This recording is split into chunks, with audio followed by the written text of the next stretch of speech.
Hello friends. दोस्तों, आज काफ़ी दिनों बाद वीडियो में बनाने का मौका मिला है। मैं नरेश सर आपको एसएसटी पढ़ाता हूँ। आज हम बात करेंगे कक्षा 9 के चैप्टर 2 की। चैप्टर का नाम है यूरोप में समाजवाद और रूसी क्रांति। तो सबसे पहले हम बात करते हैं यूरोप में समाजवाद किस प्रकार से हुआ, समाज परिवर्तन के युग के बारे में चर्चा करेंगे। इससे पहले हमने चैप्टर पढ़ा था फ्रांसीसी क्रांति। जैसे कि आप फ्रांसीसी क्रांति के बारे में समझते हैं, फ्रांसीसी क्रांति जो क्रांति हुई थी, फ्रांस में जो क्रांति हुई थी वह क्रांति 1789 में हुई थी।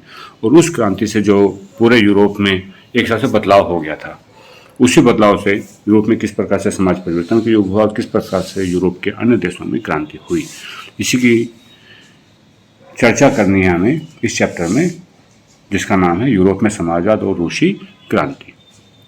चलिए शुरू करते हैं। समाज परिवर्तन का युग। गत अध्याय में हमने पढ़ा कि किस तरह फ्रांसीसी क्रांति के पश्चात संपूर्ण यूरोप में स्वतंत्रता और समानता के शक्तिशाली विचार फैलने लगे थे। कैसे फैलने लगे थे ये आपने पिछले चैप्टर में पढ़ चुके हैं।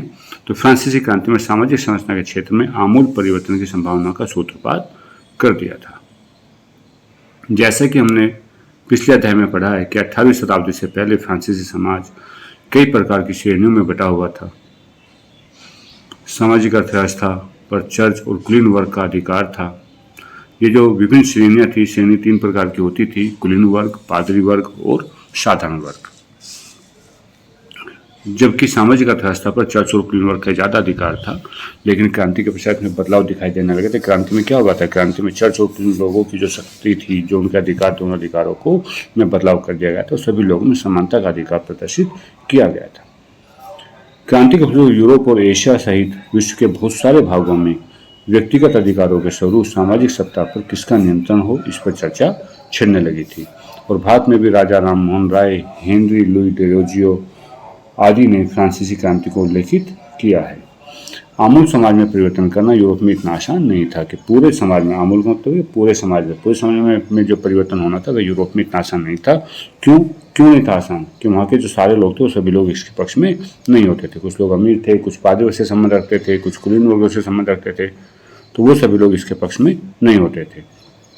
बहुत से लोग परिवर्तन के लिए भी तैयार थे, लेकिन कुछ लोग चाहते थे कि यह परिवर्तन धीरे धीरे, यानी कि कुछ लोग तो बिल्कुल भी पक्ष में नहीं थे और कुछ लोग चाहते थे परिवर्तन धीरे धीरे हो। और एक समूह ऐसा भी था कि जो पूरे समाज का आमूल पुनर्गठन आवश्यक समझता था। एक समूह का क्या विचार था कि समाज का आमूल पुनर्गठन यानी कि रीऑर्गेनाइजेशन आवश्यक है। इनमें से कुछ रूढ़िवादी होते हैं। रूढ़िवादी जैसे हमने आपको बताया, तो रूढ़ियाँ क्या होती है? परंपराएं। जो लोग परंपराओं के यानी कि बिल्कुल भी परिवर्तन को नहीं चाहते उन्हें हम रूढ़िवादी कहते थे। और कुछ उदारवादी कुछ परिवर्तन चाहते, तो कुछ आमूल परिवर्तनवादी यानी कि कुछ परिवर्तन चाहते, तो जिन्हें हम रेडिकल्स कहते थे, इनके पक्ष में थे। उसके संदर्भ में इन शब्दों का क्या मतलब था, राजनीतिक धारों में क्या क्या अंतर थे, कौन कौन सी बातें थी जो समान थी, ये सब हम इस चैप्टर में पढ़ेंगे। और इनके उत्तर जब हम बात करते हैं तो प्रत्येक काल में अलग अलग होते हैं। चलिए आगे देखते हैं। इस अध्याय में 19वीं शताब्दी की महत्वपूर्ण घटनाओं का अध्ययन भी करना है और देखेंगे कि उनके द्वारा परिवर्तन किस प्रकार संभव हुआ, और उनके बाद ऐसी घटनाओं पर भी दृष्टि डालेंगे जिससे समाज में आमूल परिवर्तनवादी पुनर्गठन का मुश्किल प्रयास किया गया। रूस में क्रांति हुई और रूसी क्रांति ने विश्व शताब्दी में एक नए समाज को नया रूप देने के लिए समाजवाद के विचारों को लोकप्रिय बना दिया। तो इसलिए रूसी क्रांति पढ़ना बहुत ही आवश्यक है। तो सबसे पहले हम पढ़ते हैं रूढ़िवादी, परिवर्तनवादी और रूढ़िवादी समूह, ये कौन कौन से थे।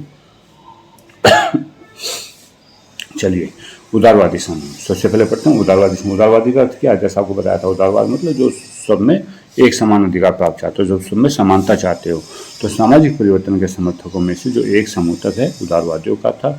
ये ऐसा राष्ट्र चाहते थे जहाँ पे सभी धर्मों को एक समान सम्मान प्राप्त हो। कैसा चाहते थे? कि जहाँ पे सभी धर्मों को एक समान सम्मान प्राप्त हो, एक समान उनको आदर मिले, सत्कार मिले। क्यों चाहते थे ऐसा? कि 18वीं शताब्दी में संपूर्ण यूरोप में प्राय किसी एक पृथक यानी कि अलग धर्म को अधिक महत्व दिया जाता था। जैसे कि प्रत्येक सरकार क्या करती थी? अलग अलग धर्मों को महत्व देती थी। जैसे ब्रिटेन की सरकार चर्च ऑफ इंग्लैंड का समर्थन करती थी। स्पेन की सरकार की बात करते हैं, स्पेन और ऑस्ट्रिया जो थे ये कैथोलिक चर्च के समर्थक थे। चलिए, हम यहाँ पे चल रहे थे कि जैसे ब्रिटेन की सरकार में चर्च ऑफ इंग्लैंड का समर्थन करते थे, तो स्पेन और ऑस्ट्रेलिया कैथोलिक चर्च के समर्थक थे। उदारवादी समूह भी उनका विरोध करते थे और वंश पर आधारित सत्ता को नियंत्रित रूप से नहीं चलाते थे। उदारवादी लोग सरकार के समक्ष व्यक्तिगत अधिकारों की मांग रखते थे। उदारवादी समूह क्या चाहते थे कि जो व्यक्तिगत अधिकार उनकी मांग रखते थे, उनका कहना था कि सरकार को किसी के भी अधिकारों का हनन करने या उनको छीनने का अधिकार नहीं दिया जाना चाहिए। खासतौर से जो मानव अधिकार होते थे उनका अधिकार नहीं दिया जाना चाहिए। ये समूह रिप्रेजेंटेशन यानी कि प्रतिनिधित्व पर आधारित एक ऐसी निर्वाचित सरकार चाहते थे जो शासकों या अफसरों के प्रभाव से मुक्त हो। तो हम दूसरे शब्दों में कह सकते हैं ये एक संवैधानिक सरकार का प्रतिनिधित्व चाहते थे। शासन कार्य न्यायपालिका द्वारा स्थापित हो या कानून के अनुसार ही चलाना जाना चाहिए। और इतना होने पर भी यह समूह की एक खास बात थी कि लोकतंत्रवादी नहीं था। लोकतंत्रवादी क्या होता है? इसमें सभी लोगों को वोट डालने का अधिकार होता था। वे लोग सार्वभौमिक वयस्क मताधिकार अर्थात प्रत्येक लोग नागरिक को वोट देने का अधिकार देने के पक्ष में नहीं था। नेक्स्ट आता परिवर्तनवादी समूह। परिवर्तनवादी समूह के लोग जनसंख्या में बहुमत पर आधारित सरकार की स्थापना के पक्ष में थे और ये महिलाओं को मत देने के पक्ष में थे। परिवर्तनवादी समूह के लोग उदारवादी समूह के खिलाफ थे और किसी भी व्यक्ति को प्राप्त विशेष अधिकारों के ये खिलाफ होते थे। निजी संपत्ति के विरोधी नहीं थे, किंतु कुछ विशेष लोगों के हाथों में संपत्ति का संकेतन का विरोध जरूर किया। ये लोग क्या करते थे? निजी संपत्ति के विरोधी नहीं थे, लेकिन कुछ ही लोगों के हाथ में संपत्ति हो उसका विरोध जरूर करते थे। अगला है रूढ़िवादी समूह। तो इन दोनों समूह से अलग था। फ्रांसीसी क्रांति से प्रेरित थे ये लोग भी और 18वीं शताब्दी में रूढ़िवादी आमतौर पर परिवर्तनों के विचारों का विरोध करते थे। लेकिन 19वीं शताब्दी तक आते आते ये लोग मानने लगे थे कि समाज में कुछ बदलाव का होना आवश्यक है और ये पास्ट यानी कि अतीत का सम्मान करते हुए बदलाव की प्रक्रिया के पक्ष में होने लगे थे। और फ्रांसीसी क्रांति के बाद रूस में ये तीनों जो समूह थे, इनके विचारक यानी कि जो इनके लोग थे, जो इनके मानने वाले अनुयायी थे, उनमें बहुत अधिक संघर्ष होने लगा था। नेक्स्ट आता है औद्योगिक समाज और सामाजिक परिवर्तन के किस तरह से हमारे समाज में परिवर्तन होना शुरू हो गया, इसके बारे में हम चर्चा करेंगे। तो इस समय आर्थिक और सामाजिक परिवर्तनों का समय रहा। यह जो समय था किसका था? आर्थिक परिवर्तन हो रहे थे, सामाजिक परिवर्तन हो रहे थे और यह एक ऐसा समय था जब नए नए शहर बस रहे थे, नए नए औद्योगिक क्षेत्र बस रहे थे, रेलवे का भी विकास हो रहा था और औद्योगिक क्रांति लगभग संपन्न हो चुकी थी। सबसे पहले औद्योगिकरण कहाँ हुआ था ये आप लोग मुझे बताएंगे। तो औद्योगिकरण से महिलाओं, पुरुषों और बच्चों को कारखानों में काम तो मिला, लेकिन बेरोजगारी की अवस्था समान बनी रही। औद्योगिकरण से क्या हुआ? महिलाओं को, पुरुषों को, बच्चों को कारखानों में काम तो मिल गया, लेकिन बेरोजगारी की अवस्था बहुत ज़्यादा बनी रही थी। लोग कम मजदूरी में अधिक समय तक काम करने को विवश हो गए थे। क्या हो गए थे? मजदूरी कम थी और काम अधिक समय तक करना पड़ता था, इसके लिए विवश हो गए थे, मजबूर हो गए थे। औद्योगिक वस्तुओं की मांग में गिरावट आने के कारण बेरोजगारी बढ़ी हुई थी। जो औद्योगिक वस्तुएं बनते थे, जो कारखानों में काम सामान बनते थे, उन वस्तुओं की मांग में गिरावट थी, वो ज़्यादा मांग उनकी नहीं होती थी, इसलिए बेरोजगारी बढ़ी हुई थी। शहरों में तेज बसावट मतलब कि गाँव के लोग जाकर के शहरों में बसने लगे थे। तो जब शहरों में तेज बसावट होने लगी, वहाँ पर साफ सफाई का काम भी मुश्किल हो रहा था। लोगों के लिए आवास यानी कि रहने की समस्या भी बढ़ रही थी और जो जनजीवन था वह अस्त व्यस्त होने लगा था। उदारवादी और परिवर्तनवादी दोनों ही समूह इन समस्याओं का हल खोजने की कोशिश कर रहे थे। क्या कर रहे थे दोनों? ये समस्याएं जो थी कि लोगों को देखिए, ये देखिए यहाँ पे चित्र आपको दिखाया जा रहा है। 19वीं सदी में लंदन के गरीबों की स्थिति उस दौर एक नज़र से व्यक्ति से गरीब लोग थे जो रोड के किनारे ऐसे पड़े हुए थे, भीड़ पड़ी हुई थी और इस भीड़ में सभी लोग परेशान थे। चलिए आगे बढ़ते हैं। लगभग सभी उद्योगों के मालिक, जो उनको उद्योगों के मालिक होते थे, वो कैसे थे? निजी लोग थे, उनके पूंजीपति थे। जिन लोगों के पास संपत्ति थी उन लोगों ने उद्योग लगाए थे, वही फैक्ट्री के मालिक थे। और ज़्यादातर उदारवादी और परिवर्तनवादियों के पास स्वयं की संपत्ति होती थी। जो भी परिवर्तनवादी लोग थे, उदारवादी लोग थे, उनके पास खुद की संपत्ति थी, इनके अपने कर्मचारी भी होते थे। इन्होंने यह संपत्ति व्यापार या औद्योगिक व्यवसाय के माध्यम से इकट्ठा की थी और जिसके कारण इनका मत भी यही था कि ऐसे प्रयासों में और भी वृद्धि की जाए। यानी कि लोग चाहते संपत्ति और ज़्यादा इकट्ठी हो और कैसे हो कि जितने उद्योग धंधे और ज़्यादा लगाए जाए उतनी उनसे मजदूर से काम करे। और ये भी कहते थे यदि मजदूर स्वस्थ हैं, यदि मजदूर स्वस्थ हो, नागरिक पढ़े लिखे हो, तभी इस व्यवस्था का लाभ उठाया जा सकता है। यानी कि यदि मजदूर स्वस्थ होंगे तभी तो फैक्ट्री में काम करेंगे, कारखानों में काम, पढ़े लिखे होंगे तो टेक्नोलॉजी का काम करें और अच्छे से काम कर सकते हैं। इसलिए ये चाहते थे कि मजदूर स्वस्थ भी हो, नागरिक पढ़े लिखे हो, तो इस व्यवस्था से और ज़्यादा लाभ उठाया जा सकता है। लाभ का मतलब कि और ज़्यादा पैसा और ज़्यादा पूंजी इकट्ठी की जा सकती है। लेकिन उन्होंने जन्मजात अधिकार का विरोध किया। इनके व्यक्तिगत प्रयास, श्रम और उद्यमशीलता में विश्वास, यानी कि ये लोग मेहनत में विश्वास करते थे। इनका कहना था यदि प्रत्येक व्यक्ति के लिए अवसरों की स्वतंत्रता हो और जिनके पास पूंजी है उन्हें बिना किसी रुकावट के कार्य करने का अवसर प्रदान किया जाए। ये चाहते थे प्रत्येक व्यक्ति के पास अवसर, यानी कि काम करने की जरूरत में कोई भी आदमी फैक्ट्री लगा सकता है, जिसके पास पैसे हैं तो वह अपना कारखाना आरंभ कर सकता है, जिससे वह उन्नति करे। इस कारण 19वीं शताब्दी के प्रारंभिक दशकों में समाज बदलाव के इच्छुक बहुत से कार्यरत स्त्री और पुरुष उदारवादी और परिवर्तनवादी समूह के या पार्टियों के चारों ओर गोलबंद होने लगा। अब ये लोग सभी उनके विचार से सहमत होने लगे और उन्हीं के आसपास इकट्ठा होने लगे थे। क्रांतिकारी विचारों का प्रस्ताव। देखिए क्रांतिकारी विचार कैसे आए, तो यूरोप में 18वीं शताब्दी में सरकारी का अंत करने के लिए कुछ उदारवादी राष्ट्रवादी परिवर्तन समूह आंदोलनकारी क्रांति भी चाहते थे। जैसे रूस, इटली, फ्रांस, जर्मनी के कई क्षेत्रों में लोगों ने क्रांति की शुरुआत कर दी। राजाओं के निरंकुश शासन का अंत करना चाहते। एक शब्द फिर आ गया, निरंकुश। निरंकुश का अर्थ आप मुझे बताएंगे, निरंकुश शासन किसे कहते हैं। राष्ट्रवादी कार्यकर्ता जो क्रांति द्वारा ऐसे राष्ट्र की स्थापना चाहते थे जिसमें सभी नागरिकों को एक समान अधिकार प्राप्त होने के उदारवादी राष्ट्र की स्थापना चाहते थे। ऐसी राष्ट्रवादी एक थे गिउसेप्पे मैज़िनी। जिउसेप्पे, यहाँ पे कहीं गिउसेप्पे लिखा है तो यह होता है जिउसेप्पे मैज़िनी। 1815 के बाद राष्ट्रवादियों के साथ मिलकर एक इटली के गठन की प्रक्रिया प्रारंभ की थी, जो हम पिछले चैप्टर में पढ़ चुके हैं। इटली का गठन, जहाँ सभी को समान अधिकार प्राप्त हो और भारत सहित संसार के सभी राष्ट्रवादी उनकी रचनाओं से प्रेरित होते हैं। तो इटली का एकीकरण जब हम पढ़ते हैं तो इटली के एकीकरण में जिउसेप्पे मैज़िनी की बहुत महत्वपूर्ण भूमिका रही है और ये इटली के क्रांतिकारी थे। इन्होंने ऐसे इटली के गठन की प्रक्रिया आरंभ की थी जहाँ पे सभी को समान अधिकार प्राप्त हो। यूरोप में किस प्रकार समाजवाद का आगमन हुआ, इस बारे में पढ़ते हैं।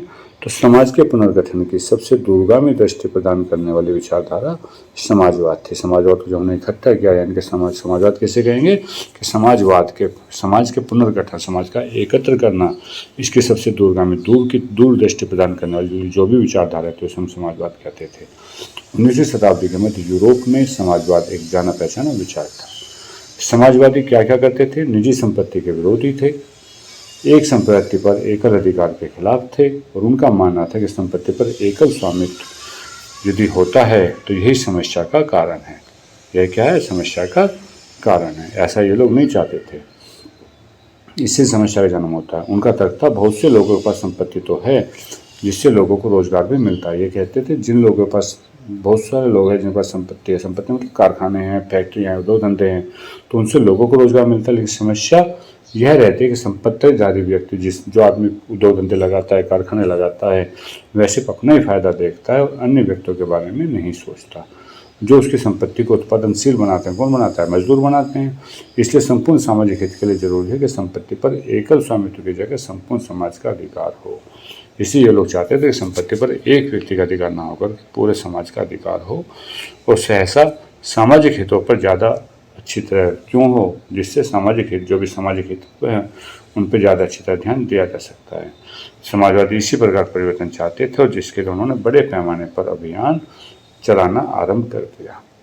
विभिन्न समाजवादी दृष्टिकोण, कौन कौन से समाजवादी हुए हैं, उनके क्या क्या विचार थे।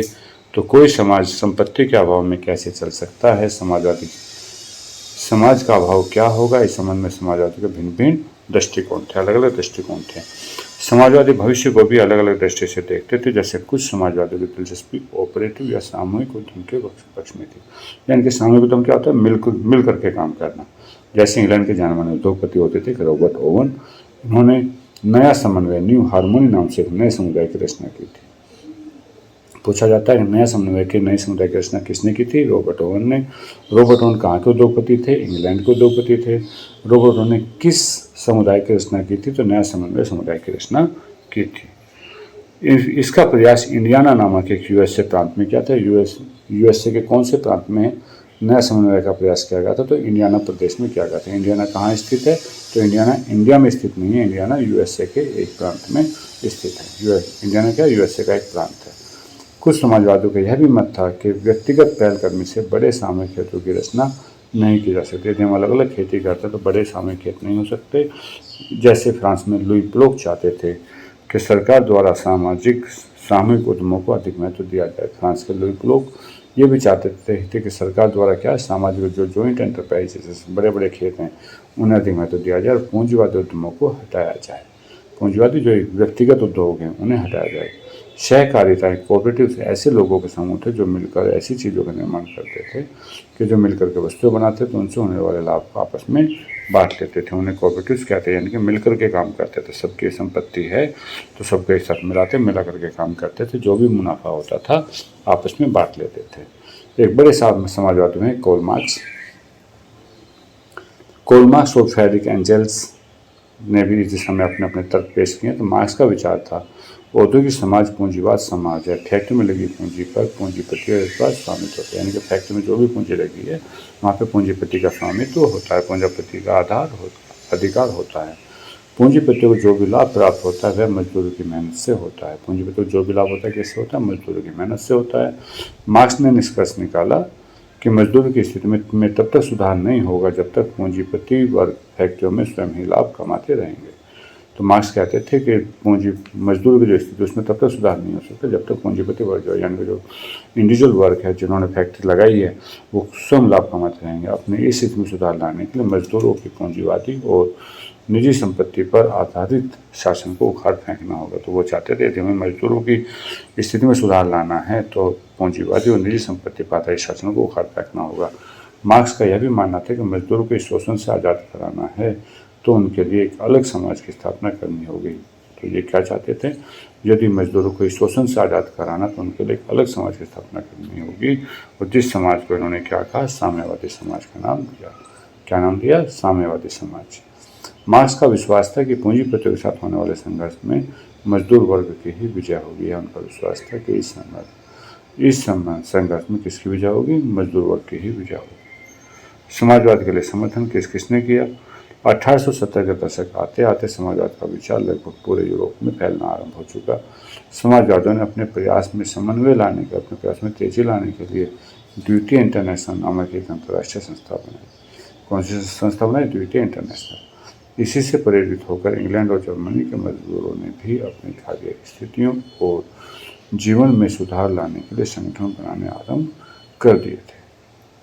क्या क्या था? सबसे पहले समाजवादियों ने क्या किया? द्वितीय इंटरनेशनल नामक अंतर्राष्ट्रीय संस्था बनाई और जिससे प्रेरित होकर जो इंग्लैंड और जर्मनी के मजदूर थे उन्होंने भी अपनी कार्य स्थितियों और जीवन में सुधार लाने के लिए संगठन बनाने आरंभ कर दिए। संकट के समय इस संगठन और सदस्यों की सहायता के लिए क्या स्थापित किया? कोष। क्या स्थापित किया? कोष, जिससे वो एक दूसरे की हेल्प कर सकते थे। सरकार के सामने अपने अधिकारों के लिए संघर्ष आरंभ कर दिए और इन संगठनों का संबंध सोशलिस्ट डेमोक्रेटिक पार्टी से भी था। जर्मनी में किससे संबंध था?